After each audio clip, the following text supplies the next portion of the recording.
Dave Simon and his co-hosts are completing the remaining finishing touches for tonight's episode.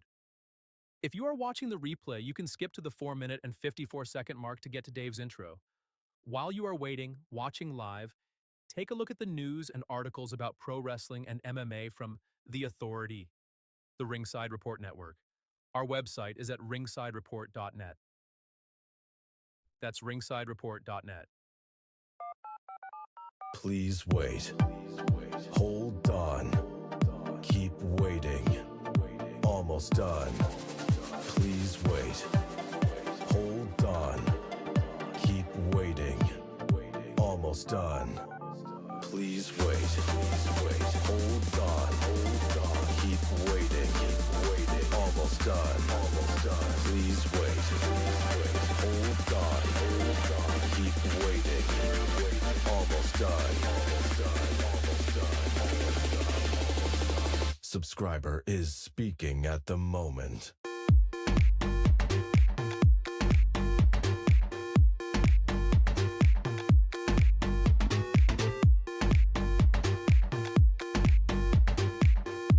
Subscriber is speaking at the moment.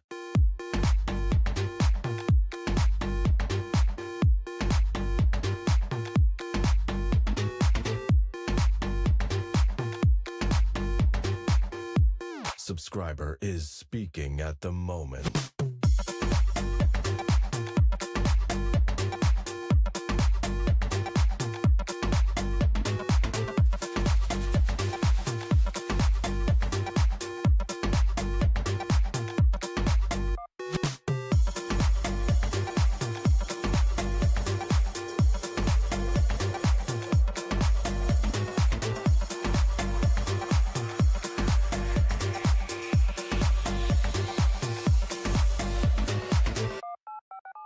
Please wait.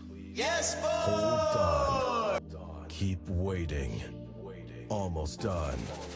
Please wait. Hold on. Keep waiting. Almost done. Please wait. Hold on. Keep waiting.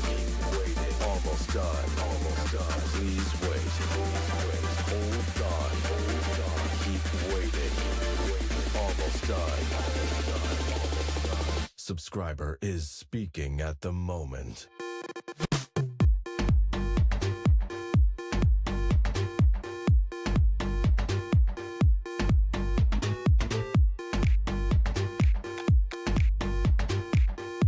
Subscriber is speaking at the moment.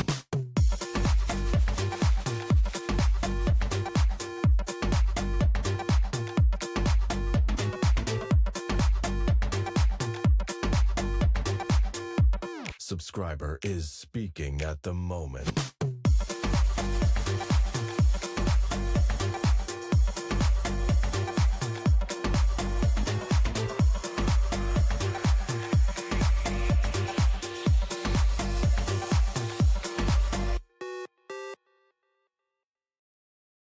Welcome to today's broadcast from the Ringside Report Network.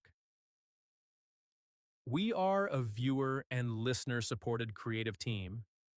We would really appreciate it if you became a recurring supporter at membership.ringsidereport.net. While you are waiting, watching live, take a look at the news and articles about pro wrestling and MMA, and while there, check out our exclusive merch, including great jiu-jitsu gear from the Ringside Report Network. Our website is at ringsidereport.net. It's ringsidereport.net.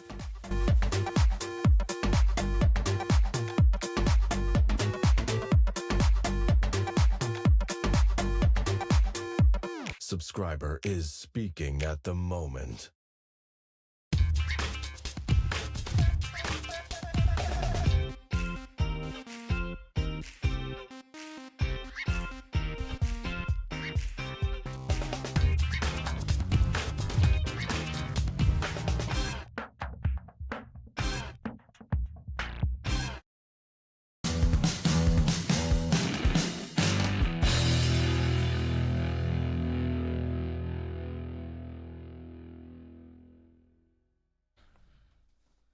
We're reviewing SmackDown. John Cena cuts a heel promo on Raw, and Jon Moxley gets nailed on Dynamite. Johnny North is here. It's Wrestling Uncensored. Let's do it.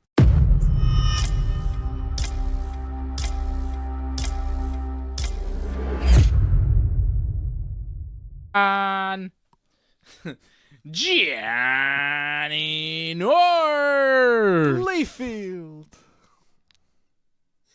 I think it's important when you say that Moxley got nailed, that he actually got nails, as in he didn't get nailed in another particular way. I think it's important you say that, because nail could mean so many different things, right? I don't know. I mean, to me, it's when a man gets suplexed on a bat or piece of wood full of nails. That's what nailed means in my books. I don't know what you're talking about. That was quite surprising. I mean, I don't know what you guys thought. To me, that was the most shocking moment of the week, without question. Oh, yeah. Like I mentioned that to you right away when that happened. I was shocked. Like, I think it definitely got my attention. I think that's taking it too far, which they love to do, but I understand why they do it. But interesting. Okay, yeah, well, I think that... Yeah, go ahead. Sorry. Well, to me, like, that was beyond gruesome. When they tried to take the nails out, you could feel, like, I felt the crowd right there when they tried to do that. And the crowd was kind of like being repulsed by the whole situation, because it felt like his skin was going to be completely ripped off his back when that happened. I don't know if you guys felt that kind of situation when that happened, but it was gross. Yep. Gross is a pretty accurate word, I think, for it. Yeah. Yeah. It was gross. Wasn't exactly what I like in pro wrestling, but I don't know. I didn't have a problem with it. I thought it was kind of cool. I was like, yeah, violence. You gotta separate yourself from the pack. You gotta be a little bit different. And we'll talk about AEW a little bit later on, John. But we'll talk about Dynamite and everything that happened there. Whatever happened there. And we are here. We are live. It's Friday, and we've seen SmackDown already. We've seen it, which is great. I'm seeing the WWE's Twitter going like, LA Knight against Braun Strowman next week. This LA Knight match just ended. And I'm like, yeah, this ended hours ago. We've seen it. I love that we get SmackDown before the States. It's crazy. The whole world is getting SmackDown before the States, which is very, very unusual. So it's nice to have seen SmackDown, have it be 9 o'clock, and have seen all 3 hours of SmackDown already. Usually we'd be an hour into SmackDown, and now it's done. We've seen it all. I think it's great that we can say right now, spoilers, like if you haven't watched SmackDown yet, because there's still 2 hours left, I guess, for people in the States, we have seen it all, and we are going to talk about it. Too bad. Yeah. And we're actually going to talk about the best thing that happened on SmackDown, because it wasn't a great show, and I want to talk about the main event promo segment, because what else happened on this thing? Well, things happen, that's for sure. We call it great, yeah. No. I think the fans loved it, without question. The fans have been fantastic in Europe. I think you can agree to that. Like, even Raw, I thought, not the greatest show in the world, but the fans made it good. So, and I think we talked about this too last week too. SmackDown, not the greatest show, but the fans were fantastic. So it kind of made up for bad matches. Yes. But did it? Like, the fans are really hyped. But when you're watching the show, you're like, man. Some house show level. It's not very interesting. It's kind of boring. I don't disagree. It wasn't the greatest. Like, again, 3 hours of SmackDown, we never needed that. I think 2 hours was fine. Ever since it's gone 3 hours, SmackDown has taken a huge nosedive, in my opinion, in terms of the quality. And it feels like why did so many matches didn't need to go to commercial break? And I think the Street Profits match went 2 commercial breaks. Yeah. Didn't need to happen. Didn't need to, it was just way too long, a lot of the matches. I mean, Street Profits and Los Garzas, it took forever, right? Piper Niven and Zelina Vega, You had Liv Morgan and Jade Cargill that was like not great, and then Naomi interfered and helped Liv win, and then Naomi attacked Jade afterwards. Naomi and Jade feud keeps going. Braun Strowman and Jacob Fatu was like not bad for a bit, but then Solo and Tommy Tonga came in and caused a DQ win for Braun Strowman. Braun Strowman winning that match, getting himself a title shot for the U.S. title at LA Knight next week on SmackDown. And Jacob Fatu was mad at Solo and Tommy Tonga for causing him to lose, which, rightfully so. Mm-hmm. It's a title shot. What were they doing? And Damian Priest and Big Jim beat Shinsuke Nakamura and Drew McIntyre. Drew attacked Damian Priest after the match. Like, all the matches were just kind of not great, and a lot of them had screwy finishes. Yeah, that definitely happened a lot. The kind of the same repetitive interference that happened over and over again that wasn't great, and it makes the referees look kind of stupid when they never do anything about it. That was bad. I didn't mind the Liv Morgan Jade Cargill match. Like, for Jade's first match back in a while, I thought it was all right, and I feel like you see Liv getting better every match. So I thought that match was all right. Like, maybe obviously not the greatest thing to see, but on this show where you could pretty much skip on everything, that one was at least something to watch, I thought. You could pretty much skip everything. It's a pretty fair statement about tonight's SmackDown. I think you watch the opening segment, you watch the closing segment, and everything in the middle you could skip. I thought the Tiffy Charlotte promo. I thought it was interesting as far as Three like promos. it felt a little bit shoot-like, and you kind of maybe see where the creative is going. Maybe they're kind of like angling towards the Charlotte win as well. Yeah, I liked Charlotte and Tiffy's promo. I thought Tiffy had a couple good lines, but Charlotte seemed to be in control of that side-by-side split-screen promo that they did. I thought that was all right. But you had 3 promos on this show that were worth watching, that were interesting, and then the rest was like filler. Just for the crowd, because it felt like a house show, just giving you matches because we're in your town and you're going to be excited for whatever, so we're going to give you whatever.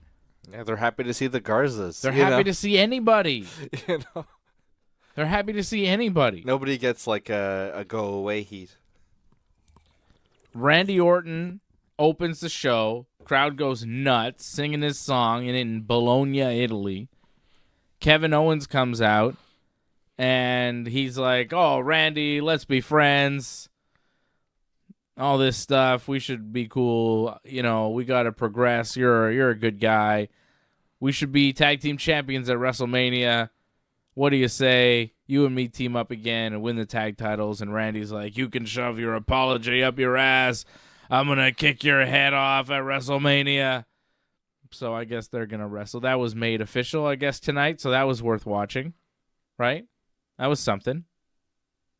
Solid open, I thought. I thought Kevin's delivery was great. Randy was good too. That's all you really need from that. That was fine. Yeah. And then you had Priest and Big Jim against Nakamura and Drew, and it was like, all right. Then you had the Tiffy and Charlotte promo, which was pretty good. And then you had Braun and Jacob, which was just, not great, screwy finish.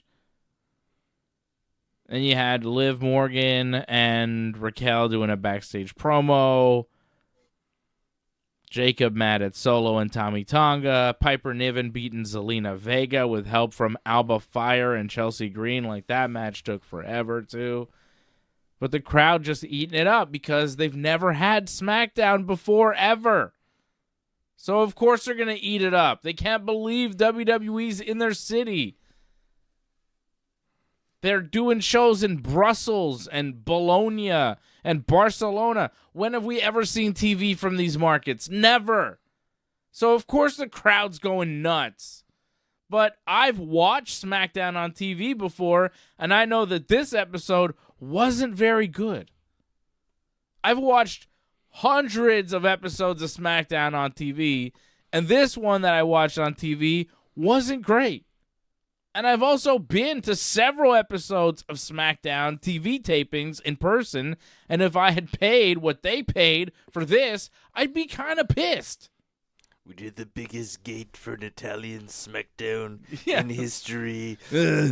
300,000 people came to see us paying 800 euros a piece. It was terrific. Exactly. Think of the positive. Yeah. Think of the positive. I thought Triple H felt a little Trumpish right there. Yeah, I've been blending it in. Like when I do my Trumps, it sounds like trips. He's blending things. Canada putting tariffs. Ugh. Yeah. So it was not good, John. Yeah. It was not good. And we know what they're doing. They're doing no house shows.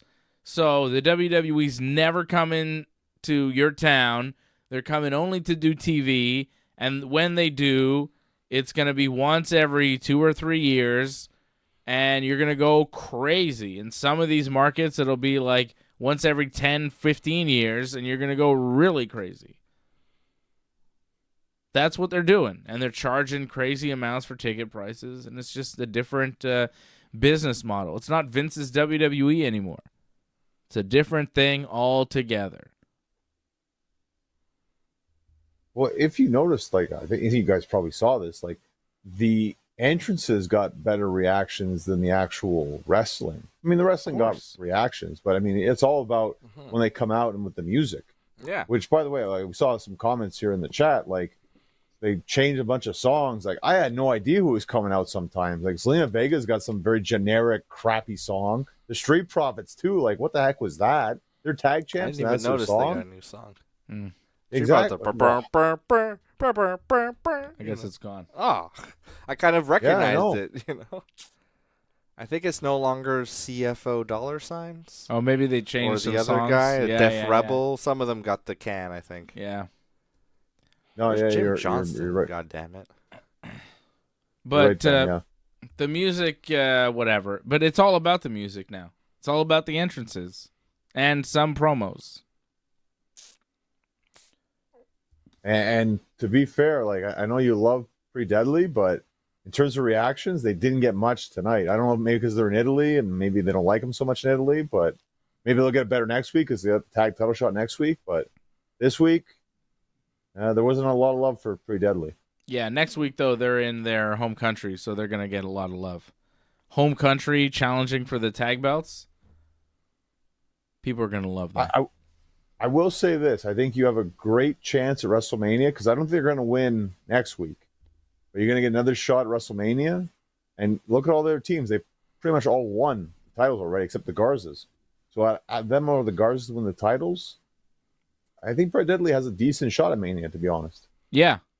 I want to do a mock WrestleMania card because there are some matches. It's just random.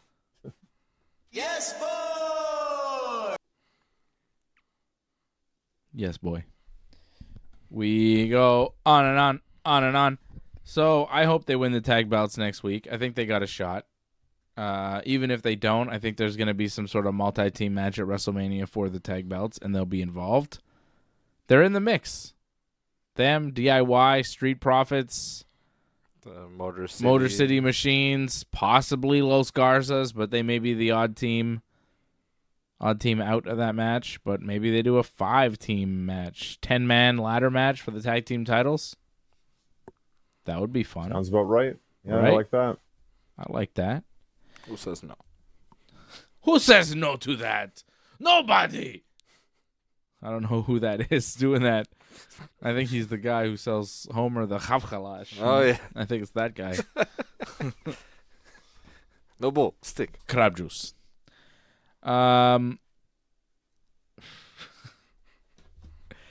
So that guy was a good guy. He was a good man. That was a good snack for Homer.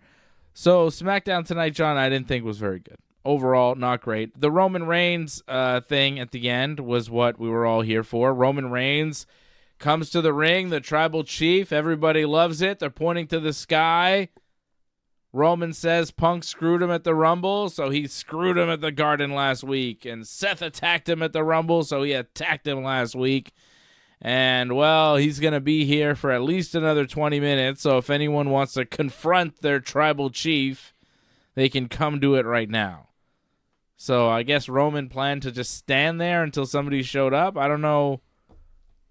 It was a weird comment, but whatever. Seth Rollins, of course, did show up because Roman knew somebody was going to show up because he's been on SmackDown before. He knows when you stand in the ring and the other guys have been advertised to appear and they haven't appeared yet, they're going to appear in your segment. So here comes Seth Rollins because it's all fake, right? It's all fake. Yeah. And it doesn't matter that it's obviously fake because we all know it's fake and who cares, right? Just once I would have liked to happen where, like, you think CM Punk is going to come out and the camera just cuts to him in Chicago, be like, "Oh, I didn't make the flight. I'm not. Oh, I didn't. I'm not in Italy. Yeah, I'm not there. Yeah, like we know. I'll talk to you next week. We know Punk is there, and we know he's going to show up at some point to do a promo with Roman, right? So Seth Rollins shows up first, and he's like, "Look, you should have let me finish Punk in the cage last week, but forget him. It's not about him. It's never been about him. It's been about you and me, Roman. The whole thing, it's always been about us." And that is a nice statement there from Seth, and it is true to a point that the WWE for the past 12? No, not 12 years, but maybe 10 years has been about them. Has it been 10 years, maybe? I mean, you could make an argument for 12. I mean, the Shield, if we're going back to the Shield. Yeah, but when the Shield first came in, like, they weren't the main attraction in WWE. When did Seth turn on Roman? It was 2014. Yeah.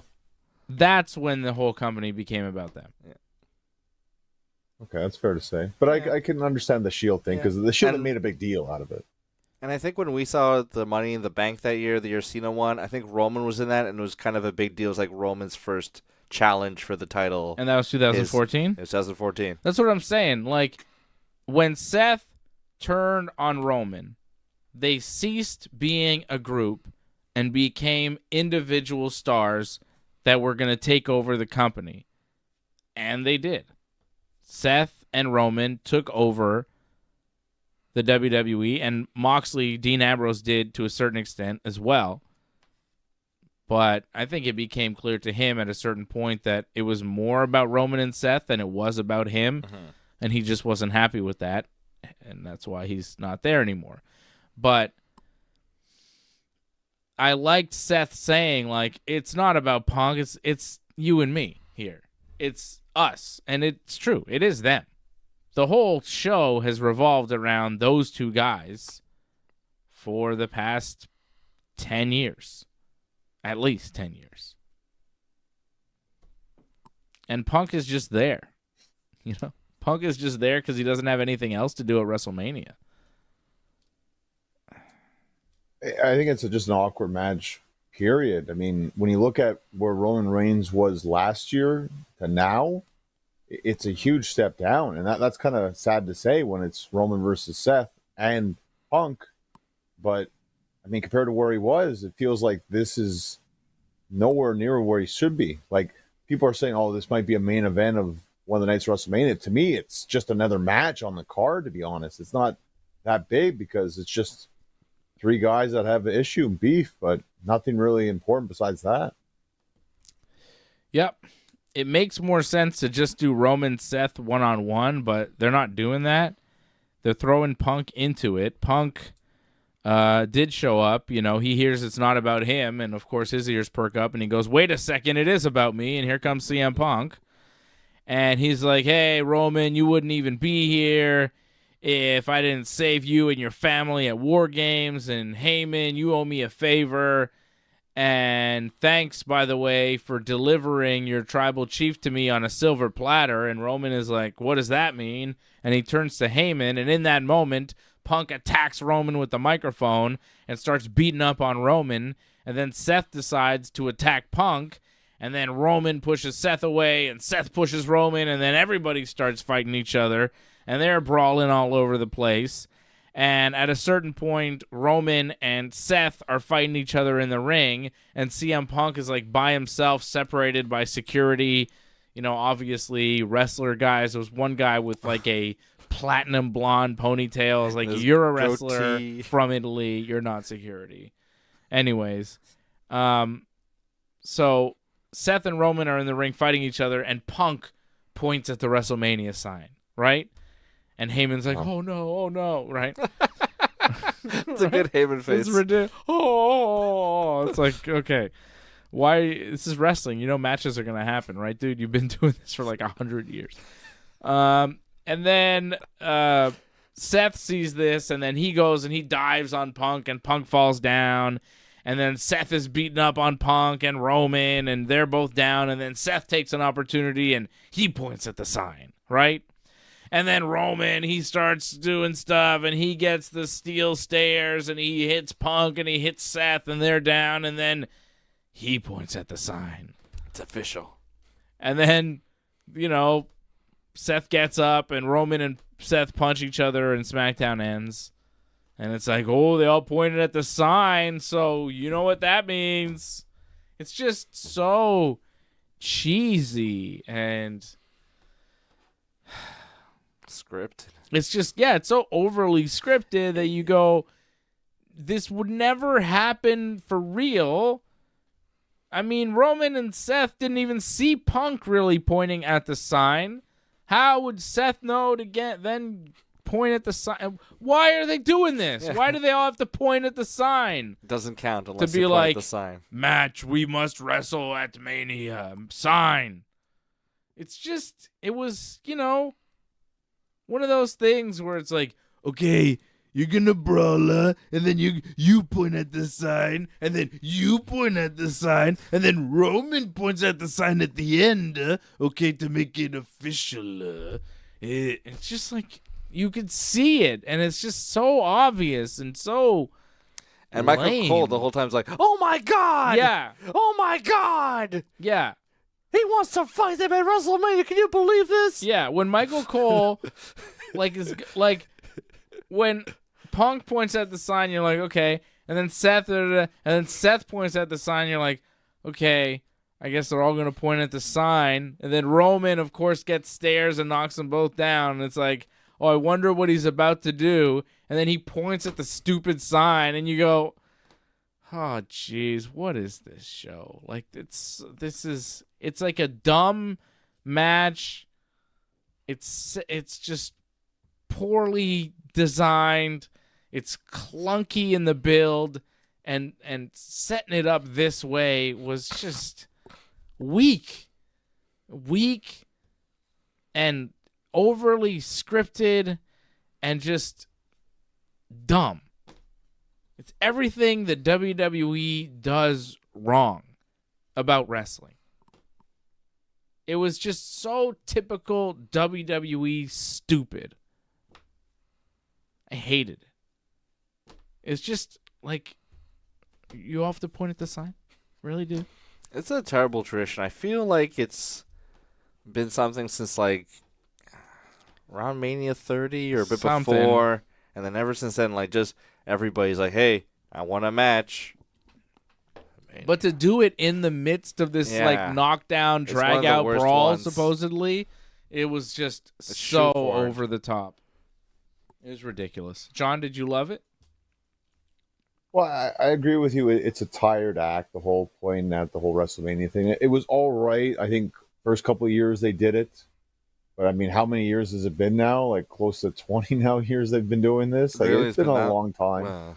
Oh, we're if it's not 20, it's close. The pointing at the sign, yeah. It's close, yeah. I'd say so. Yeah, it's been a while. I didn't mind when your son did it. That was cool. Like a couple years ago in Elimination Chamber, I thought that was a neat moment. But it's different when, you know, fans do it, you know, and people you know and all that. But wrestlers doing it, it's just, and just that sets up the whole match is because you point at the sign. Like, Rumble makes sense. I think they should just be safe for that, to be honest, at this point. And by the way, it was Tessitore, not Cole tonight. Oh, yeah. Cole did that stupid thing on Raw about Cena. Like, he did that. He was all mad at Cena. I called him a prick. Yeah. You prick. Oh, my God. It's ridiculous. It's ridiculous. It's all been has been. What's your soul?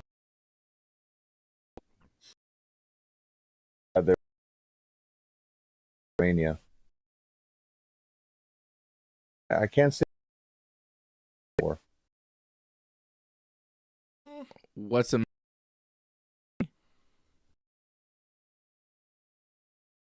Greatest match in the world. I just want to see the outcome, how that works to that match. I want to see Bianca and Rhea and Io, and I want to Yeah, this should be see good. Charlotte and Tiffy. Yeah, those are two matches you'd think. I mean, again, I thought Tiffany, like, she got kind of schooled by Charlotte tonight. She looks a little uncomfortable. I don't think she's ever been in that kind of situation, that kind of promo. So she kind of got put in her place a little bit. But that's not a bad thing because that's kind of the way it should work out. The vet outschooled her. So, Yeah. and we'll see if that happens in the match. I think it might happen, actually. I think Charlotte might just go over Tiffany. Was that the way it was scripted? It felt like Tiffany was told stick to the script, and Charlotte could kind of do whatever she wanted in that promo. It felt, I don't know, like Tiffany found herself using the same lines a few times about like, Charlotte, you just take whatever's hot and throw water on it, and Charlotte was kind of even calling her out on that, saying like you can't do anything original, and like, I don't know, it felt like a burial, like for some reason.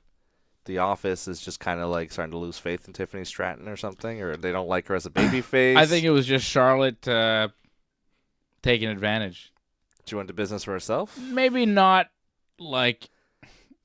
Maybe in the planning of it, she made sure that she was protected, and she got her lines in, and Tiffany didn't have lines to get in. Yeah, Like it just felt like Charlotte came with more ammo. And Tiffy was just kind of outgunned. yeah. I think Ben brings up a great point, though, too. I think maybe Charlotte has a bit of leeway being a vet. Sometimes, like when they say stick to the script, with vets, they kind of let them be a little bit more creative with it. And with Tiffany, it's more like stick straight to it. And that's what it kind of felt like, where Charlotte at some points went off a bit and Tiffany got lost a little and felt uncomfortable, and it showed. And Charlotte kind of exposed her a bit. Looking forward to that match, though. I think it'll be interesting. I think the match will be good. I love seeing Charlotte Flair in a big match, WrestleMania. She always delivers. And this is a huge, huge opportunity for Tiffy. This is the biggest match of her career. I want to see how she responds to it. And I wonder what the WWE is going to do as far as who wins. I'm interested in, are they going to go with putting Tiffy over a huge star like Charlotte, or are they going to give Charlotte another title run, which I think either way it works. And I'm curious to know, like, what they choose. So I like that match a lot. I'm interested in that. I'm interested in Bianca and Rhea and Io. I'm not sure exactly what they're doing. They had like a contract signing for Bianca and Io this week because Bianca won the Rumble, but Rhea was the champion at the time, and then Rhea got like distracted by Bianca, and Io won the title. So now Rhea wants revenge, and Rhea doesn't have a spot at WrestleMania. So then Rhea took the contract and she signed it, and Adam Pearce is like, well, that's not how matches work. But I think it might be. That's what Shawn Michaels did. When he wasn't in, it was supposed to be Triple H versus Chris Benoit. Oh, and then Shawn Michaels super kicked Benoit and then signed his name on the contract. They're like, oh, I guess Michaels is in the match. His name's on the contract. Not quite. HBK. Like, there's a little thing that they have to do, which was important in the whole Shawn Michaels Benoit thing, is that Michaels had to beat Benoit to get into the match. So that's what they got to do with this too. Rhea's got to beat Bianca to get into the match, I think. Whoa. I know it's whoa, but that's the only way for it to make sense, really. Well, they could have that with some sort of, EO interference mishap type thing. It helped that Shawn beat Benoit pretty much clean. That helped kind of solidify his spot where it's like, okay, he deserves to be in the match. So yeah, interference kind of makes it a little mucky a bit. Like I everything. think they're going to do it, though. They don't have clean Let's see if they finishes do the anymore. match. Sadly, they need clean finishes. Like there's way too many dirty finishes. Way too many. Yeah, I don't disagree with that. WWE, they just can't, for the life of them, do a clean finish. But, it's what they do. What do you think that match is going to be? I think a triple threat, right? Io, Rhea, Bianca at WrestleMania? As long as we get that way with Rhea actually gaining a position, because Bianca kind of tweeted a great point. Like, Bianca gained her opportunity. She won the chamber. She earned her spot. Rhea's done nothing to earn her spot. So she shouldn't be thrown into the match. She has to earn it in some capacity. By being Bianca, that should give her the spot, I think. Being a three-way, I think. Makes sense. You're not wrong. We'll see what they do. I do want to get to John Cena's promo as well.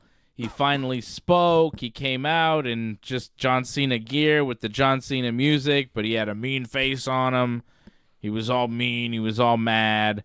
Mad at the people. Says the fans have done nothing for him, and he's done everything for them, and they've been mean. They've been awful to him. Awful. You've been awful to me. His voice does kind of go like high. Yeah. And it was just like, okay. And some people liked it, I think, because it was just a different look of John Cena than we're used to. But it just seemed like aggressive John Cena turned at the fans. Just kind of, it just didn't make a lot of sense to me that he did it. He turned on Cody because he hates the fans. Because the fans used to boo him when he was supposed to be a babyface.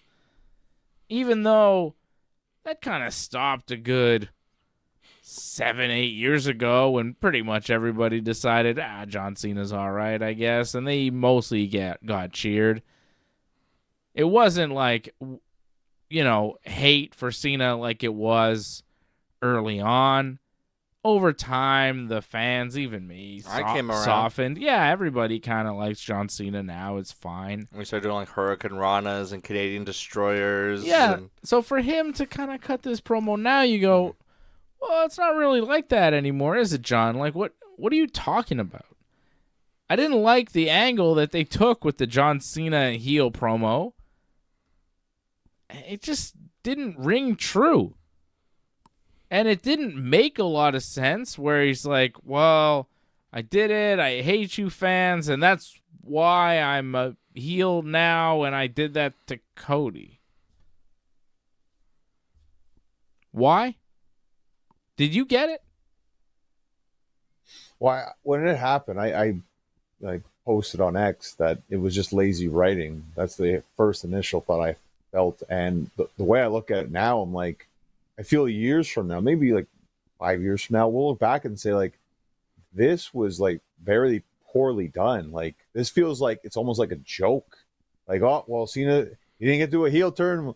Let's turn him heel. This would be something. Like, even the fans weren't even really like, there was still a let's go Cena, Cena sucks chant. Like, they were kind of in on the joke, it felt like, with the whole, like, and them booing even. It felt like they're just going along with the gag. Like, I actually thought it was kind of pathetic, to be honest. I was very disappointed. Now, of course, I've never liked John Cena for a long time, so I'll be fair on that. Like, I was happy that people are booing him, and I think he deserves a lot of those boos. But I also feel that this wasn't done very well and could have been better. I think we've seen better heel turns. The fact that he didn't mention The Rock at all, I think, is a major gap in this story. Yeah. Like, he's a huge part, and you don't even mention him. That's terrible. The Horrible. selling the soul, all that stuff, out the window. It's all about how awful the fans were to me. Like, and the cheap, just the cheap idea of that, I'm not going to get rid of the shirt and everything, all the merchandise, all right, that's being sold, and like we're selling, like it's already been made and all that. I'm not going to get rid of that because that's me. I'm not going to change myself for you people. When we all know why he's not doing it, it's because, like, They're making money off that stuff. They've already made it. They're not going to change it. Yeah, it wasn't great. It didn't make a lot of sense. I wanted to see John Cena tell Cody that, he joined up with The Rock because he and The Rock understand the vision of the future for the WWE. The WWE is on Netflix now. The WWE is changing. The WWE is Hollywood. And Cody Rhodes and his father, Dusty Rhodes, and that old wrestling mentality ain't gonna cut it anymore in this new world. It's sports entertainment, Cody, and me and The Rock know about entertainment. We're movie stars, and if you want to get to the next level, you gotta be like us, and one day maybe you can be a movie star and you could be better than just a wrestler. And that is what John Cena should have said to Cody Rhodes, but instead he did this, you fans, and then Cody has to come out and be like, hey, John, don't say that about the fans. That's our audience. These are the people that watch Tech War. Exactly. Like, it's just ridiculous. What are you doing, man? Thank you. This is our audience. Yeah, it's a deep cut. I don't know if there's one a time. writer Sorry, position John. It's open. just one time William Shatner was promoting some sort of show called Tech Wars on WWF TV. Based off a book I he remember. wrote. And Jerry Lawler was cutting a promo, and he was saying bad things about the fans. And William Shatner came in and said, "What are you doing, man? This is our audience. These are the people that watch Tech Wars." And it was like, dude, nobody's watching Tech Wars. But it's just when On USA. But that's the promo that you have to go and cut, where you go, Cody has to come out and be like, "Hey, John Cena, what are you doing, man? This is our audience. These are the people that watch Tech Wars. These are our people. Don't say that. We love the people. Let's hear it for Bologna, Italy. Let me take it up for your local sports team. It's Soccer. just, the mean things John Cena said to you are wrong. I am here to fight for you. I am your guy. It's just so typical, so lame, and like you said, so lazy. John Cena turns heel. Okay, what makes him evil? He hates the people because they used to boo him. Oh, okay, that'll work. Like, it's not the promo for the moment. But if they did what I said, which is, hey, Cody, you're a wrestler, you're like traditional wrestler, and WWE's got to be more Hollywood and more, actor, more movie and less wrestling, which is what it's turning into with this corporate overlord that they have with Ari Emanuel and the whole goddamn TKO group. And if they did that promo, though, it makes the Hollywood guys and the Netflix and all of that the bad guys, which they don't want. No. They want to be wanna seen pop. as the good guys. It's cool that... Hey, everybody, Ted Sarandos is here. Hey, guys, we're doing a roast of WrestleMania with Tony Hinchcliffe, who just happens to have just signed a big Netflix deal. Like, they want all of that. So they don't want to make that the bad guy, even though the more you watch WWE, the more I think regular wrestling fans are starting to think, hey, those are the bad guys. We don't like them. Logan Paul, Andrew Schultz, Tony Hinchcliffe, Ari Emanuel, Nick Khan, The Rock, John Cena, they're the bad guys. We don't like them. We like Kevin Owens and Cody Rhodes and Sami Zayn and Rey Mysterio and Gunther and the Usos because they're wrestlers. Randy Orton. Even Randy Orton. He tried to be an actor, didn't quite Because work. he's a wrestler. And we like them because they're in it for professional wrestling, not for the other thing that's happening now. But they're not going to do that. I feel people might debate you on the Usos thing after Jey Uso's performance this week about the wrestling. Well, I mean, he's trying. It's not his fault. He's not great all the time. He flopped dollared. He pulled a top dollar. He went head first. But not only that, like, that wasn't even a spear. Like, he beat him with a cross body. Like What the heck was that? Like you're finished. You couldn't even hit the finish right. You have 30 seconds and you can't hit the right move. But it's fun to say yeet. Yeet. I agree. He's not great on the mic or in the ring, but like you mentioned earlier, it's all about the entrance pop. And he has a fun song and a hand gesture, and people like to say yeet. I mean, that's a big part of the entrance checklist. Ultimate Warrior. He's like Daniel Bryan. He's the ultimate yeet warrior. People like to do stuff with their hands. I mean, he can't really cut a promo. He can't really wrestle, but man, the entrance, brother. I really don't feel Bryan Danielson, Jey Uso. That's a I'm saying the hand thing. Like, he comes out, people throw their hands up in the air. It's a key to a good entrance. If that wasn't part of Daniel Bryan's thing, like, who knows if he would have hit those heights. That's if true. He didn't have the It helps. fingers. It helps. But big. The great part about him is that he could cut a promo, and then when the match started, it was unbelievable. Jey Uso, Well, another thing, too, and I'll give Bryan a lot of credit here, he was already a champion going into WrestleMania without that.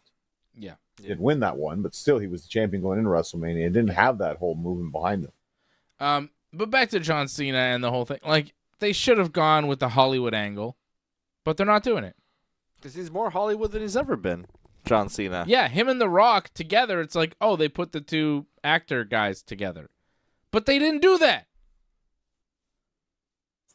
I'm kind of worried that we're going to get where Cena's just going to be a heel for a little bit, and then he's just going to switch right back. And it's one of those things like, oh, remember that time when I turned heel? Well, yep. Like, for 2 that's months. going to happen with Cena. You know it's going to happen. The people will win him back. Yeah. It does feel like it's temporary. Just for the moment. And that's fine. I get it with the match with Cody, but I think it's also kind of ridiculous because I think a lot of people, regardless of the heel turn, still want Cena to hit that record. So all the work they've done here, I think it's all for naught because there's still a lot of people going to be cheering for Cena at Mania, I think. Yeah, I could see Cena turning right back to being like, oh, I was wrong. The people do love me. I'm sorry. And I'm so glad they took me back. And it's all fine again. In a week, it's forgotten. It's too bad. I thought they had something. People got excited about that Cena turn, but I was skeptical. And now I'm more skeptical. Well, they could right the ship on Raw, right? Because they have another confrontation, so maybe they can fix it and just erase what happened, I guess. They like to do that sometimes. We'll see. Hopefully they can. They're in Glasgow, Scotland, Monday. And Drew McIntyre's on SmackDown. I mean, you figure he's going to be on Raw, too, for some reason, right? Well, a lot of guys, again, it doesn't matter if you're on Raw or SmackDown. I mean, Punk and Seth from Raw were on SmackDown today, so that's true. Just do whatever you want, really, when you're on Europe, I guess. Like, It doesn't matter. All right, there's a lot of WrestleMania talk here on the show. Let's talk about matches that are official for WrestleMania, and then maybe what else may happen. Kevin Owens and Randy Orton official for WrestleMania tonight. Of course, we will have John Cena versus Cody Rhodes. We will have Tiffy Time versus Charlotte Flair. We will have Gunther versus Jey Uso for the world title. These matches are all official. Bianca Belair and Io Sky is technically the match for WrestleMania, but we all expect Rhea Ripley to be inserted into that for the women's title, right? Mm-hmm. Yeah. Damian Priest and Drew McIntyre seem to be doing something. I figure they're going to wrestle at Mania. Didn't Drew say like he's going to kill him or something at Mania? Like when they were like punching each other? Like maybe, but they haven't made anything official. I mean, I think that's where they're headed, right? Yeah, I mean, didn't point at the sign though. There was no sign point. Yeah. But maybe they were told not to point at the sign because they had a whole big sign pointing ceremony at at the end of the show. Maybe. Probably. No one else pointed at the sign.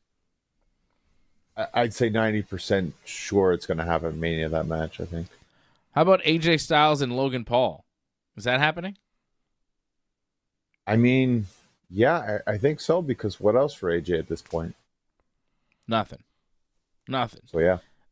Jade and Naomi, I think, probably at Mania. Well, it came alive again because Jade, which this was the one thing that was kind of puzzling. She hasn't been pinned at all. So let's pin her on just a random SmackDown. Was that the first time she was pinned? Hey, tonight? Dave and Johnny. Really? Yeah. In a single, If I'm being I honest, feel like she lost the tag I was the match. first one in the entire world Why do you to have to say that name? Logan Paul Dave? is something special. Mark my geez. words. You know, I feel like she took a fall in a tag match, Jade. Well, in singles competition. But in singles competition, Okay. yeah, maybe.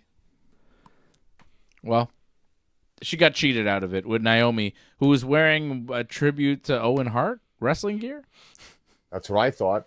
right? With the caution tape, yeah. With the caution tape gear. Looked like Owen Hart. She might start saying enough is enough. It's time for a change. Yeah. Somebody better call her a nugget. Maybe not. I am not a nugget.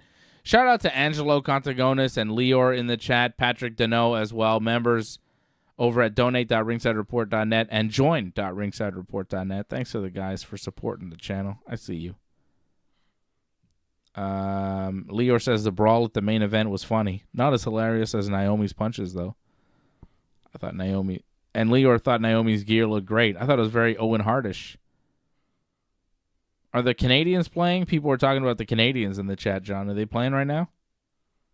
They play tomorrow against Colorado, but they are in a playoff spot right now. I remember the last time we talked about this, they had a 6% chance. They boosted up to, like, I think a 45% chance. So chances are better. Wow. So they have a playoff spot? Yeah, they're currently like in like the last seed. Okay. But it's like a 6-way race or something. Like there's like a ton of teams trying. And there's like a team playing now that has They're influence on... Yeah, like if... Is the season almost over or Ottawa... There's like I think there's 12 14 games left. I'm going to 3 more games, so it's going to be fun. All right. You're going to 3 more games. Jeez.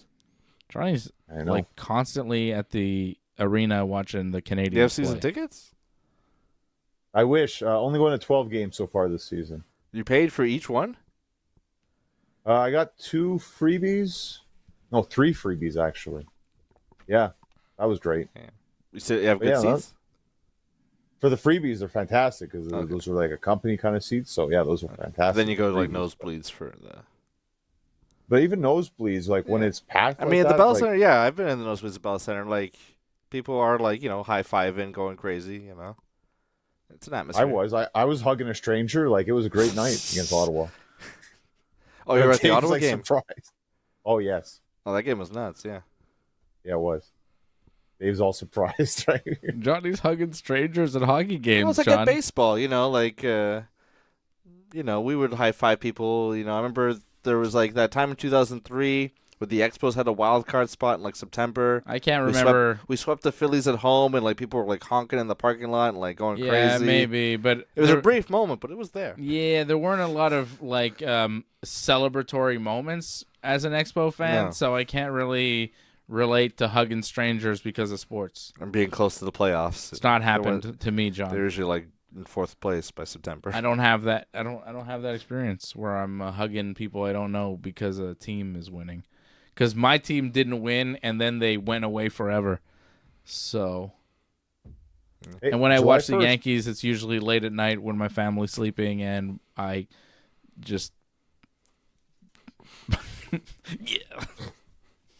July Let's go. 1st, though. Huh? What? It could happen at the Rogers Center. You're going July 1st, so. Yeah, well, I won't hug strangers. I'll hug my the people that I'm with. Yeah, this guy and my son, you know. When we see Aaron Judge hit a towering blast, hopefully. Okay, enough about other sports. Let's get to WrestleMania. So, Jade Naomi solo versus Jacob Fatu, I'm thinking, as well. That's feeling likely. Yeah, I guess so. I mean, but does that make Mania, or do you just put that in like the Andre the Giant Battle Royal? I think it makes Mania. I mean, right now Okay, we well. only have like 9 matches. 2 nights. Yes, but like let's also remember, like they don't like to have a lot of matches for their PLE. We've had like 4 or 5 matches a show, Yeah. so I wouldn't be surprised we only get 6, 7 matches a night, if that. What about Braun Breaker defending against Pentagon possibly at WrestleMania?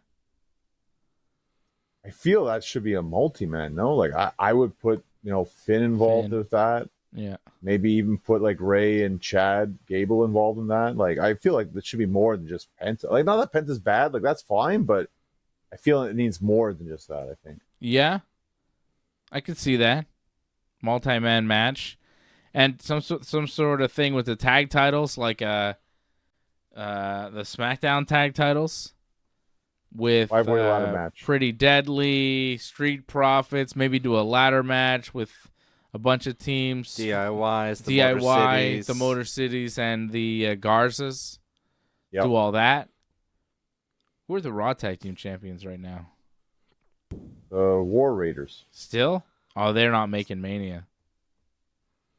Well, not everyone has to make Mania. Again, there's a No. SmackDown and then there's a Raw right after, right? So Mhm. War Raiders are doing nothing with those tag belts. They got no opponents. They got no American tag teams to Made? wrestle. Who? yeah, American Made and Judgment Day, pretty much. That's pretty weak. SmackDown tag division's way better. It's still not saying much, but sure, I guess They have it's a better than Raw. division. Better than Raw. more I'll give them clear-cut. that. Yes. Yeah. I mean, LA Knight, will he wrestle at Mania? Defend his title? Against Big Jim, defend the U.S. Tag titles. Yeah. Maybe. Big Jim, LA Knight. Does Sami Zayn get a match at WrestleMania?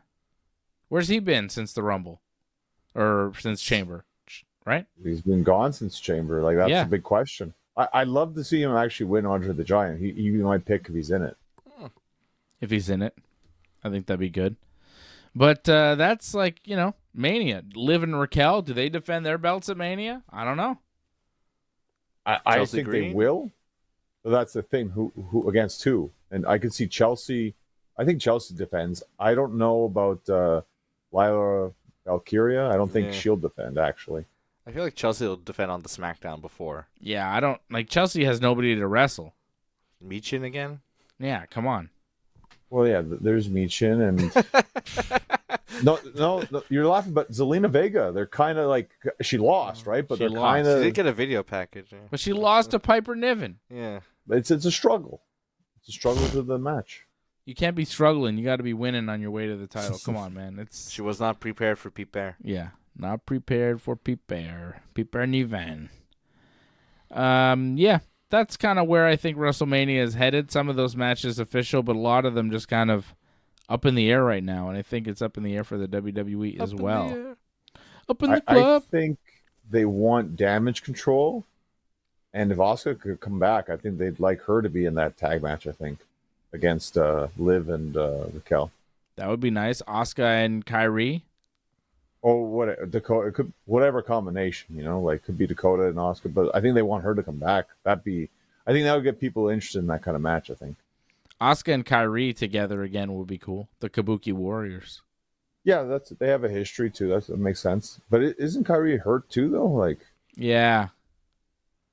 I think so. I don't know how bad, but I did hear she had something, right? so I think that's kind of holding up a lot of matches right now. It looks like there's potential for a lot of things that could happen, but not everything is like set in stone. It looks like. Mm. LA Knight will wrestle Braun Strowman for the U.S. title next week on SmackDown, and Pretty Deadly will challenge for the tag team titles against the Street Profits, which will be fun. Oh, and CM Punk, Roman Reigns, Seth Rollins. That's also happening at WrestleMania. Yeah. We can't forget that. That's also a match, triple threat. They pointed. They all pointed. It's happening. That's basically official, which it has been for a little while now. Like, Since the it'll be a Rumble, we good kind of match. knew, right? Oh yeah, since the elimination, you pretty much knew. And it'll be a good match, but Mm. I'm not like dying to see that match. I feel like it's kind of a waste almost to have that at WrestleMania. It's okay to have it at PLE, but WrestleMania, it's like that's the best you could do. Yeah. It's like both of the matches that seem to be big triple threats going into Mania, I feel would be better as singles matches. Like, I think if Bianca wrestled Ripley or if Seth wrestled Roman just one-on-one, they'd be better off because that's really where the feud is. Io is just kind of there because they want to give her a spot for Mania and they got nothing else for her. And it's the same with Punk. Like, Punk doesn't really have anything else, so they're just going to throw him into that. And really, it's about Seth and Roman, and really, it's about Rhea and Bianca. And I think most people would be more interested in Rhea versus Bianca than Rhea, Bianca, Io. And I think same for Seth versus Roman over Seth, Roman with Punk. It's like featuring Punk and featuring Io and less of a triple threat. You know, it's like, yeah, it's these two and then this other one. And it's just, they're just doing that because it's Mania and they need to fit everybody on the show for some reason. I think it would be hilarious if Punk wasn't on the show. Off. Oh my god. That'd be great. Oh my god. That'd be great. Actually, there's no room for you this year. Sorry. Imagine. Sorry, creative's got nothing for you. Sorry, Phil. That'd be great. You can't wrestle me this time. Yeah. Wrestle Dom Mysterio. See, I'm expecting Dom to do something where like he wants a WrestleMania match, and like he's gonna come out at WrestleMania and say like I want a match. Someone come out and face me, and I could see someone like Goldberg come out because they're gonna have the Goldberg like retirement. I know you guys hate this, but it's gonna happen. Goldberg's gonna have his retirement match beat this up year. Dominic Mysterio, and I think that could help start the whole Goldberg retirement like or they're gonna have this year. Oh God! Don't have him go to Calgary. When are they going back to Canada, WWE? That's a great question. Well, they'll go back to Toronto. Oh, Yeah, sure. Yeah. They'll go back to Canada. They have to. They love it. They like the money that we spend on their stuff. Yeah, okay. cheap products. How about AEW, John? I watched AEW Dynamites this week. It was interesting. It was an interesting show. They did a lot of different things. Did you watch Collision? What? Did you watch Collision that helped lead into Dynamite? Because we started off with that 4-way, and you had to watch Collision to understand what the 4-way was, right? Because we talked about this last week. Who was going to be in the 4-way? Yeah, I think I watched Collision. I don't think I watched all of Collision, but I think they kind of started Collision with like the important matches, didn't they? I think they started with Ricochet and Shibata, no? Yeah. Yeah, I watched that. That I saw. It was pretty good. I like Rick O'Shea. He's been great. And then, was that the only match that they did? Did they do the Mark Davis match on Collision too? They did the Mark Davis match too. Yeah, I saw that. I saw that too. Yeah. I was kind of surprised by that. I thought Briscoe would advance, but he did not. Yeah. But I liked Mark Davis in the 4-way. I thought he was good as like the big man in the match. I thought that was really important, that 4-way, because you had 4 kind of different styles, and yeah, he kind of stood out. So that kind of helped a lot. Well, to be fair, I think Speedball and Ricochet are very similar, but I guess in terms you had a face heel in that sense. Yeah. And that's it. Davis also being a heel, I think it was better because you had Orange Cassidy as well. I think it was a good contrast, without question. I thought the match a little long, but still, like, for an opener, I thought it was fine. I thought it was a fun match. I thought Mike Bailey looked great. I did not like the way they started it, where they were all kind of teasing the 4-way, like, test of strength thing with the hands. Like, it was so hokey. Like, what are we doing? Very indie, very low rent, dumb. Don't do that. But I thought the match was fun. Mike Bailey got caught. Like, there are 2 guys in the ring. I forget who, Orange and Rico, I think. And Bailey was like outside the... I'm not going to hit you. Or am I? He was like outside the ring. Did you see that at one point? He was on the hard cam, and he was just kind of watching the match outside the ring, like waiting for his spot. And then he kind of moved when somebody told him or realized. But he's new to, big-time TV wrestling, so... that'll come with time. But it was just like, why is Mike Bailey just sitting there watching the match outside the ring? Isn't he in the match? Shouldn't he be like attacking one of these guys? And it was like, oh, he's just doing the fake selling thing, and he'll come in when it's his spot. And that's, 4-way match wrestling, and it happens, but you just don't want to be caught on camera just kind of watching the match, It looked kind of funny. But he was amazing. He did this moonsault from inside the ring to outside the ring that was crazy. Unbelievable.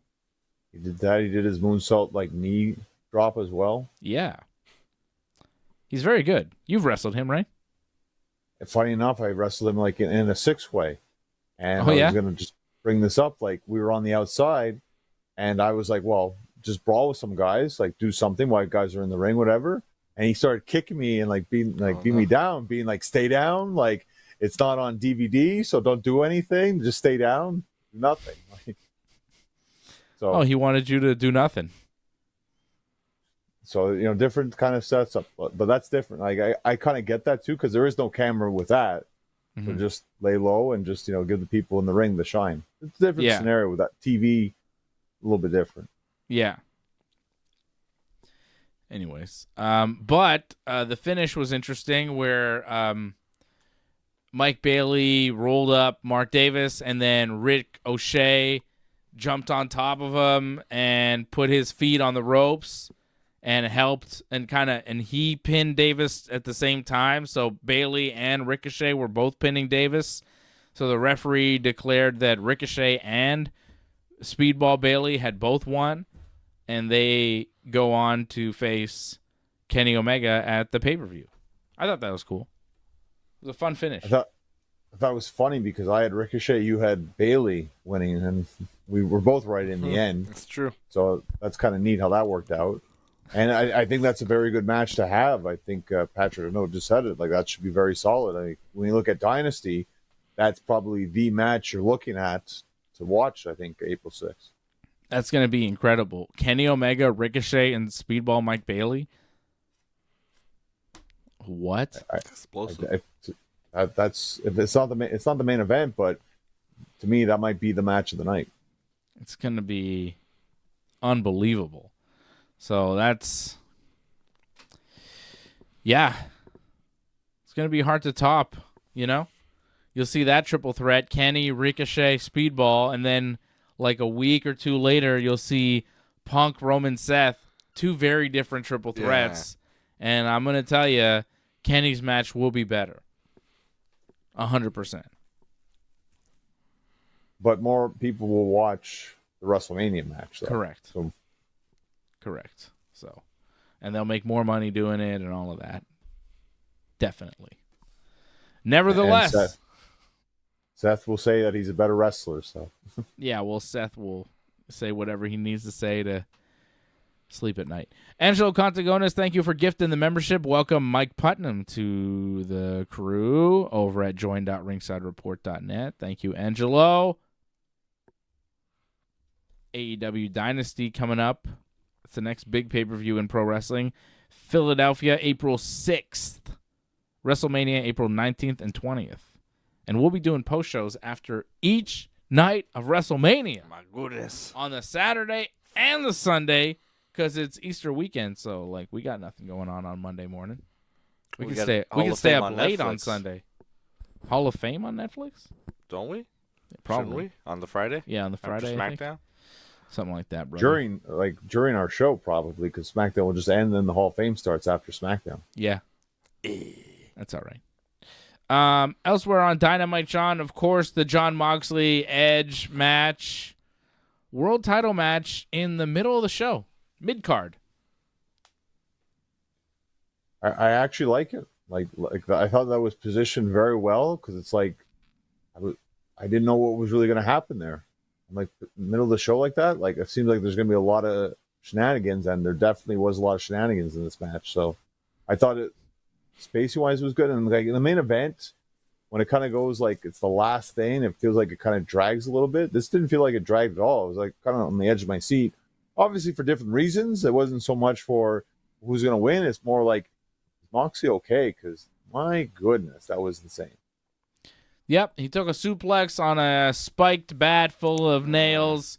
The nails went in him. No gimmick. No, it was all real. Real nails. Crimea River. Crimea River. And that's how I feel about it. Real nails, real glass, real blood, real guts, Crimea River. If you don't like it, change the channel. Wait till the next match. It won't be the same. It'll be good. It'll be something different. It'll be pro wrestling to the fullest extent of the law. And that's what AEW gives you. Pro wrestling in your face, real action in the ring. And more, the WWE is not giving you that. And AEW is giving you what you're looking for if you're looking for pro wrestling. And at this stage in the game, John, we've seen a lot of violence in pro wrestling. We've seen a lot of gore. And maybe we haven't seen it like this on TV wrestling, but we've seen things on YouTube and, you know what I mean, indie matches that have taken place throughout the years that were far bloodier and gorier and more disgusting than what Jon Moxley did on Dynamite.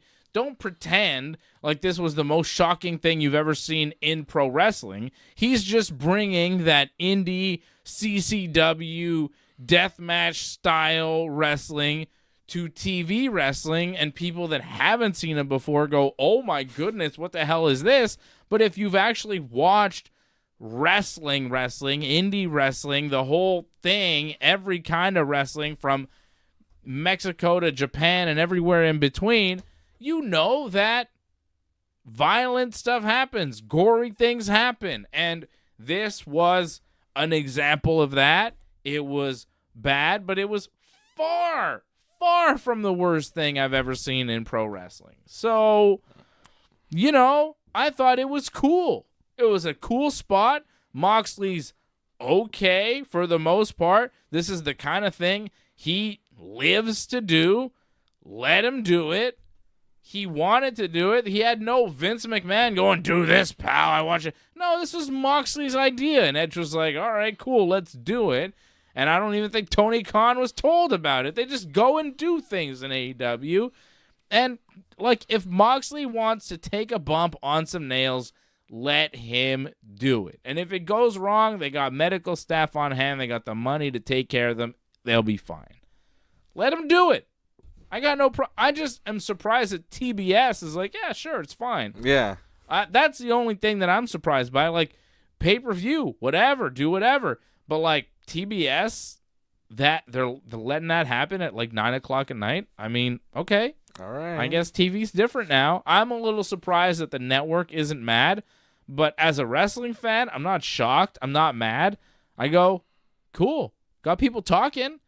It was on TMZ. Usually WWE's the only wrestling company on TMZ, but this got people talking. Good. It's what you want. Good job, AEW. Good job, Jon Moxley, sacrificing your body for the business. That's what it's all about, brother. Well, nothing but respect for him doing that, because, wow, that I wasn't expecting that whatsoever. And that's kind of the great thing in wrestling, when you can watch something and it's like, you know, you see it coming, but then when you don't see it coming, you're like, whoa. Like, that really gets you to stand out and, like, you really pay attention more. And I think you felt it on X. Like, there were a lot more comments about that match. Like, we both got them, I think. Just people commenting about that match just in general. So clearly it worked. Like, again, I thought maybe the pulling out of the nails was a little bit gruesome to watch. And I don't know if we needed to really see all that kind of stuff. And maybe they should have thought that. I don't know if there was a lot in terms of the thought process of that, because I think Wheeler was just trying to pull out as hard as he could. And then Moxley was like, whoa, calm down. Yeah, like, that's not always a good move to pull it out right away. Sometimes things have to be pulled out really slow because maybe they're in. A vein could be, like, affected. Right. Or something, you know. Yeah. It was, yeah. But they got it out. It worked out okay. Like, honestly, I would have been okay if he finished the match like that, because, I mean, he wasn't pinned afterwards, right? But I guess that was the thing. There was a false finish, so that's why they kind of needed to pull it out for that to work. But I mean, in the end, I guess he's fine. One thing though, I feel Renee should have been reacting a bit to this because we see her in interviews afterwards and she kind of no-sells it. I feel like she should have sold it a little bit. Yeah, she's kind of staying neutral on the whole thing, acting like it's not happening. But we've also had her like talking to Moxley sometimes, asking like, "What the hell are you doing?" kind of thing, you know. So she's actually not completely neutral. And when something like that happens, you can't tell me she's not freaking out or something. Like I have a hard time believing she didn't have some sort of like, oh my goodness moment. Yeah.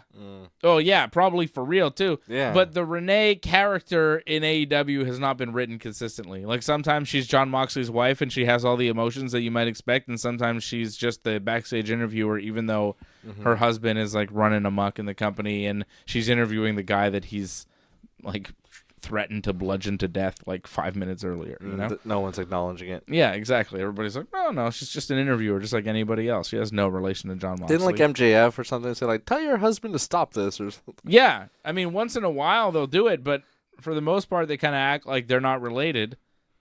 And then once in a while they act like they're very related, and Renee's like all upset or involved with Eddie Kingston or whatever. You know what I mean? Ugh. Remember all that? Hobbs thing. The Will Hobbs. Yeah, Hobbs. like sometimes she gets involved, but for the most part she doesn't. It's not consistent. It's not. I don't know. It's weird. But eventually, all of Moxley's goons came out to try and help him beat Edge, and then the FTR came out to help Edge and fight off those guys. And then everybody kind of cleared out, and Mox put the choke on Edge, and Edge passed out. And then Mox left, and FTR or Dax seemed to get mad at Edge. Yep. And then FTR like kind of argued, so there's beef with FTR and Edge, or Dax and Edge, and I guess the other one is not mad. I don't know what's going on there. There's friction there. Cash Wheeler seemed okay with what happened with Edge, like crap happens, but Dax seemed kind of disappointed that he didn't win, and I guess he's mad about. I don't know what's going to happen now with FTR. It's kind of weird. We'll have to wait and see. Yeah. What? I didn't need all that FTR breakup stuff. Yeah. Why does that seem to happen to Edge wherever he goes? He has like a little faction, and then they kind of turn on him. It happened with Judgment Day. He was their leader, and then they're like, we don't need you anymore. I think it's, the idea of Edge is great, but once you get to know him, you kind of grow to hate him. Yeah. Kind of a dick.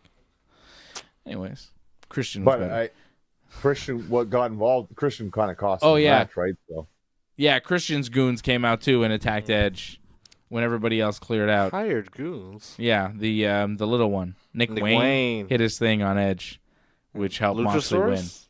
No, he wasn't there. Luchasaurus has been gone for months. Yeah. I don't know where he had an illness. He's apparently coming back soon. Okay. But yeah, he was sick, and it was Kip Sabian was the other one. Yeah. Oof. Old Kipster.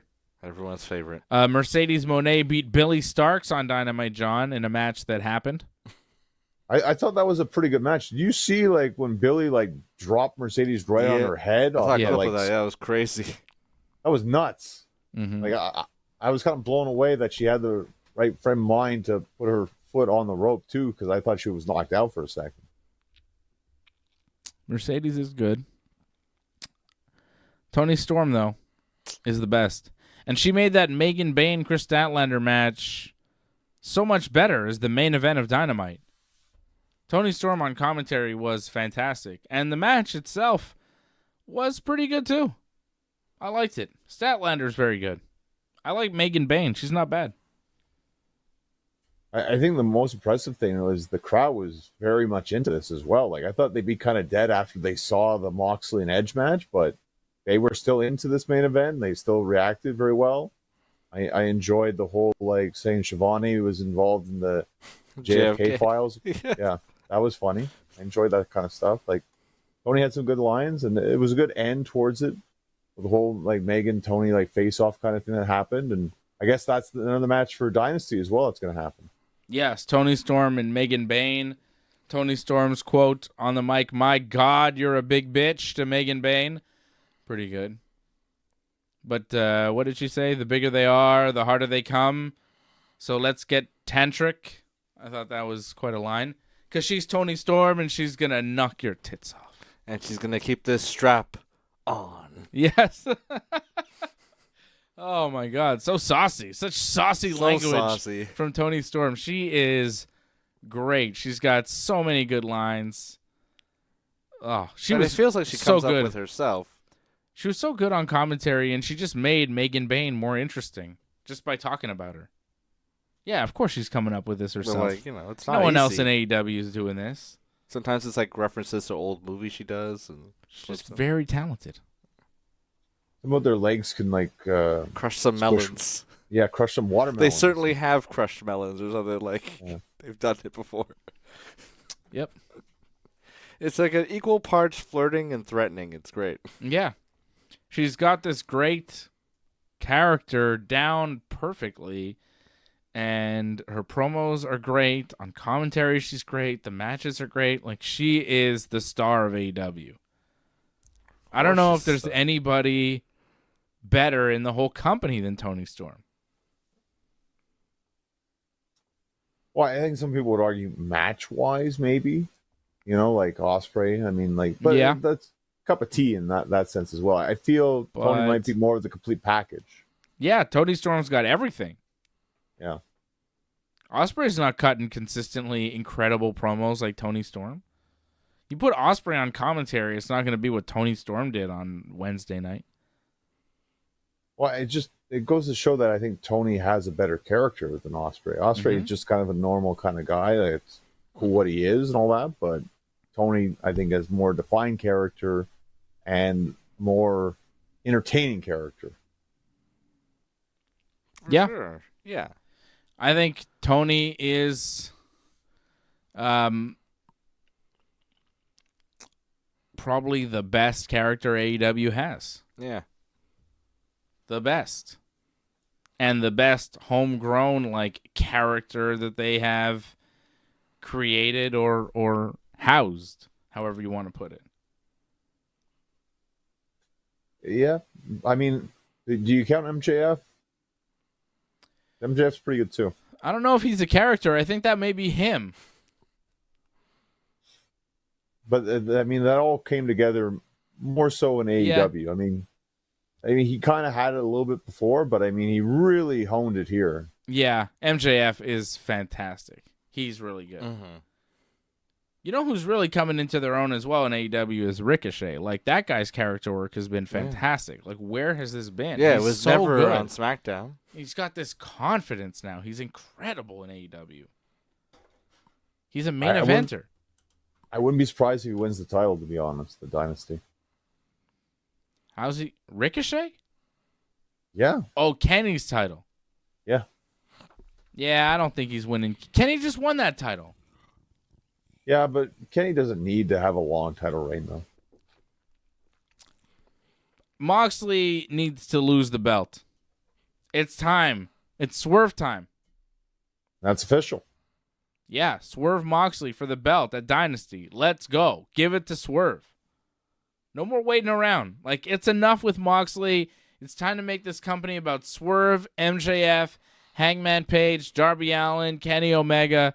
These are the people that the whole company should be about. It shouldn't be about Moxley anymore. We need to focus on Swerve, Hangman, MJF primarily. These are the guys. And there are other guys around. Will Ospreay. Sorry, Will Ospreay. I forgot about him, and we should not forget about him. Mm-hmm. But those four guys, the core four, they are the core four. Remember when you had the four pillars in AEW, and it was MJF and Darby Allin and Jungle Boy and Sammy Guevara? Not Britt Baker?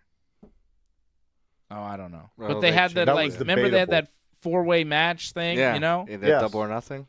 Yeah. Right? It's okay. First, where's Jungle Boy and Sammy Guevara now? Darby, I think, is going to come back and still be something huge in AEW.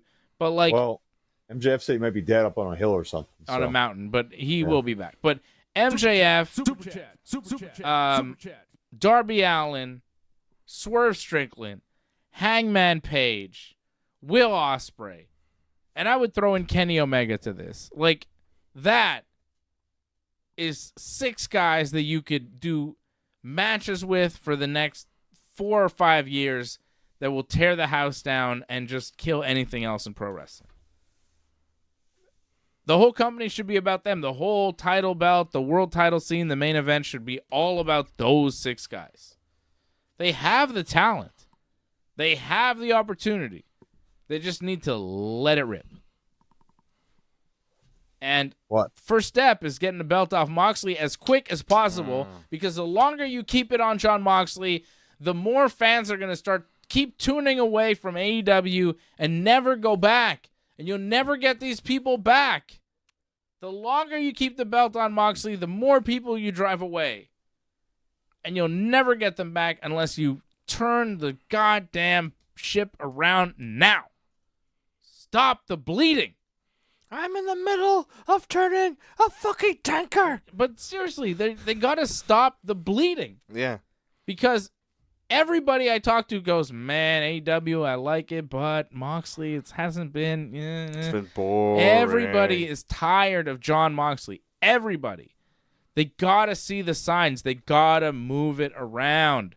It's enough. I saw Bryan Danielson say, I might not wrestle again. I'm 50-50.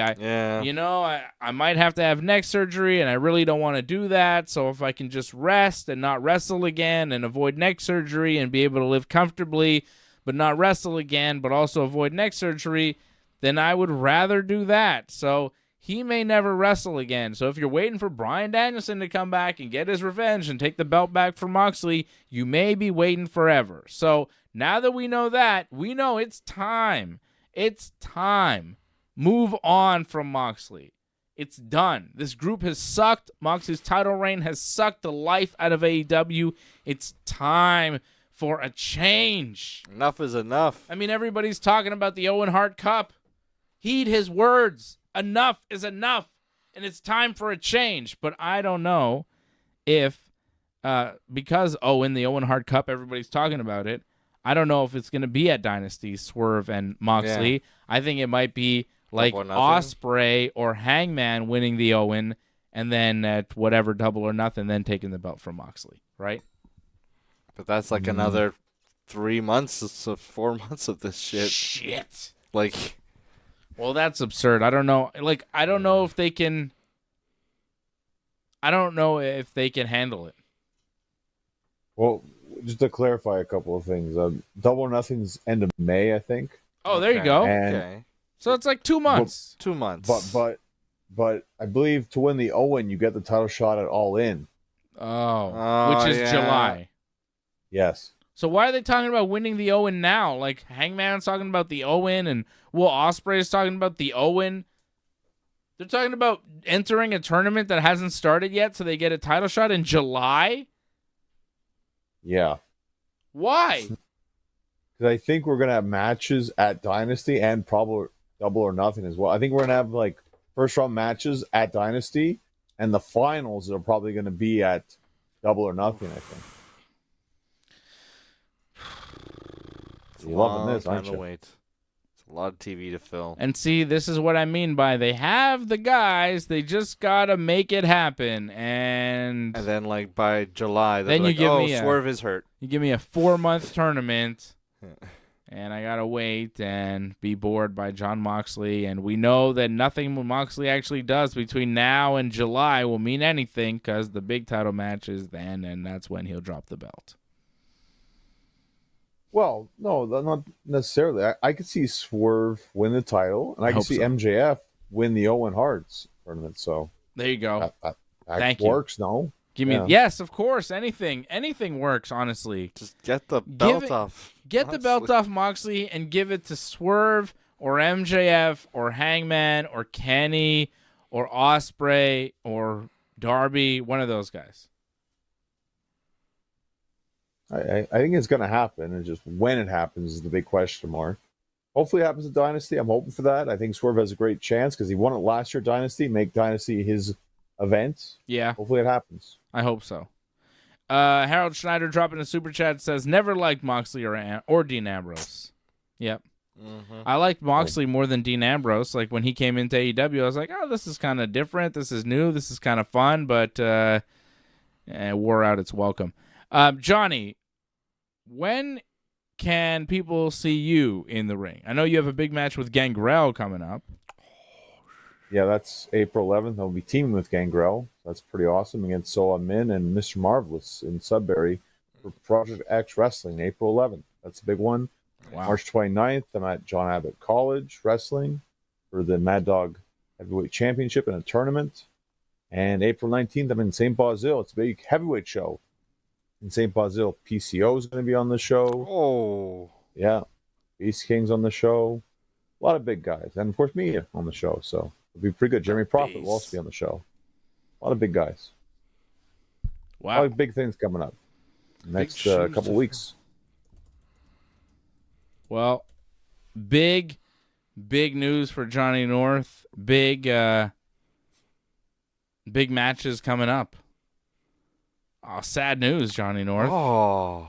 The legendary George Foreman has passed away. Oh, man. I didn't know That's that. very sad. Rest in peace Rumble in the Jungle. to former heavyweight champion, Olympic gold medalist, one of the greatest boxers of all time, George Foreman. Fought Muhammad Ali, fought all the greats. Legend of boxing, That grill, too. Big Joe Foreman. The Foreman Grill, of course. Wasn't it supposed to be the Hogan one? Oh, yeah, brother, it was supposed to be the Hogan Grill. They also asked me to fight Ali in Africa, brother, but That's I said right. I couldn't do it, brother. They wanted that me to be Hogan there was- instead of George Foreman, too, brother. They Hogan wanted was me to box this guy. Logan Paul on Netflix, brother, but I couldn't do it, so they gave it to Mike Tyson, dude. And the first guy to fight in the UFC, too. They asked. Yeah, they wanted That's me to right. fight in the UFC. I would have beaten that Royce Gracie, brother. Yeah, they knew it, so they told me that I couldn't fight, brother. Apparently, I fought Pride Fighters in 1979, like decades before it even existed. Yeah, I fought all those Pride guys back in the 70s when I wrestled in Tokyo, brother. Pride was in. Did he play baseball for the Yankees, too, or something? Like, Oh yeah, brother. They, Yeah, sure. Metallica wanted me in their band, but I had to turn them down, brother. Yeah, everything. I was going to be in Star Wars, brother. Yeah, You want me to be Luke Muppets Skywalker, in space. brother? Not too bad. Like, I was in the JFK files. I killed Kennedy, brother. Yeah, I was on the grassy knoll. Yeah, that If was you look, me, you brother. can see a boa. The picture's in black and white, but the boa is red and yellow, brother. Yeah.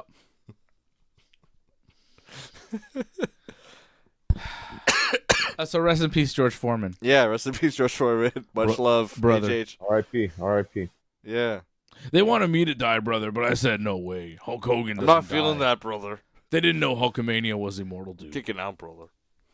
I kicked out, dude. Yeah, George Foreman, yeah, legendary boxer.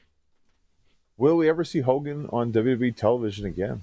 I think yes, because John Cena and The Rock need a third man, Hollywood Hogan, brother. That's right, brother. Ultimate heat. You don't see the vision, brother. You want to see real heat? You want to see a real Hollywood power together? The biggest names in wrestling, the biggest icons in wrestling.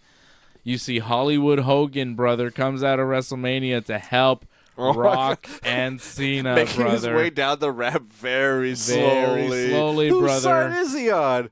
Come on. Yeah, whose side is he on? When you need a third man for an evil group in wrestling, there's only one guy to call. That's Terry, brother. Hulk Hogan. I wouldn't mind if Mike Cole said the Tony Schiavone line of Hulk Hogan, you go to hell. Like that was a pretty good line when he said go to it. So Yeah? Stone Cold Steve Austin apparently said like he's gonna be at Mania, or He's going to be there. He's It's going to be confirmed. around. He may be helping Cody. Yeah, it seems like he's there for the autograph signings for sure. That both days. Yeah, So it's likely he'll show up on the show. I expect him. Yeah, Cody's keeping the title. Yeah. Austin knows if he's good with WWE, he could get like a Netflix TV show out of it. Like, Broken Skull Challenge thing. Yeah. on Netflix, dude. His beer on the ring. Yeah, like he knows there's money to be made. He's not stupid. All right, guys, we thank you for watching. We thank you for supporting. Thank you to Harold Schneider. You're the Super Chat Leader of the Week. Thank you to Angelo Contagonis, gifting the membership. and all your support throughout the years. Harold, Angelo, Patrick, Dano, Leor, everybody supporting the Ringside Report Network over at join.ringsidereport.net and donate.ringsidereport.net. We appreciate you keeping the lights on here on the channel. We have a kind of slow month of March. Nothing on the weekends, but April will be picking up. We'll see AEW Dynasty. We'll see WrestleMania. We'll see UFC 314. There's a lot of stuff coming up in the month of April, and the month of March is starting to wind down. So we'll be with you a lot in April. So thank you for supporting us here on the channel. And I'll be back Thursday night at 8 p.m. Eastern Time with AJ and Freddie for Ringside Report MMA right here on the Ringside Report Network. Thanks for sticking with us to the end. We would really appreciate it if you could help us spread the word. You know the drill. Hit that subscribe button. Flip those notification switches. We are an audience-supported network, so consider becoming a recurring supporter at membership.ringsidereport.net.